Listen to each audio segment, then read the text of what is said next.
સ્વાગત છે દોસ્તો ફિલ્મી વાતો ગુજરાતીમાં। આજના વિડીયોમાં આપણે વાત કરવાના છીએ શ્વેતા સેનજીની 2024માં રિલીઝ થયેલી ગુજરાતી ફિલ્મ પ્રેમ તો થાય છે એક જ વાર। આ ફિલ્મ હવે આપ સૌને યુટ્યુબ ઉપર જોવા મળવાની છે અને આ ફિલ્મ ક્યારે અને કઈ યુટ્યુબ ચેનલ ઉપર આવશે આજના વિડીયોમાં આપણે તેની વાત કરીશું। ચેનલ ઉપર નવા હો તો ચેનલને સબસ્ક્રાઇબ કરી દે। પ્રેમ તો થાય છે એક જ વાર ફિલ્મ એક એક્શન ડ્રામા ફિલ્મ છે જેને પઠાણ શાહબાજીએ ડાયરેક્ટ કરી હતી।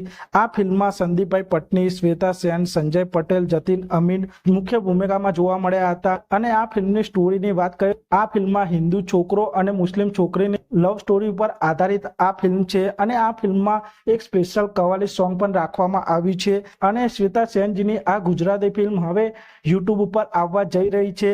આ ફિલ્મને આપ સૌ 26/8/2024ના રોજ એટલે કે જન્માષ્ટમીના પાવન અવસરના દિવસે આ ફિલ્મ આપ સૌને સાંજે 7 વાગે શ્રી મહાકાળી યુટ્યુબ ચેનલ ઉપર જોવા મળી જશે અને આપ સૌ આ ફિલ્મને જોવા માંગતા હો તો આપ સૌ આ ફિલ્મને શ્રી મહાકાળી યુટ્યુબ ચેનલ ઉપર ફ્રીમાં જોઈ શકો છો અને આપ સૌ આવા જ પ્રકારના ગુજરાતી ફિલ્મોને લગતા વિડીયો જોવા માંગતા હો તો ચેનલને સબસ્ક્રાઇબ કરી દેજો, વિડીયોને લાઇક કરી દેજો અને જોતા રહો ફિલ્મી વાતો ગુજરાતી।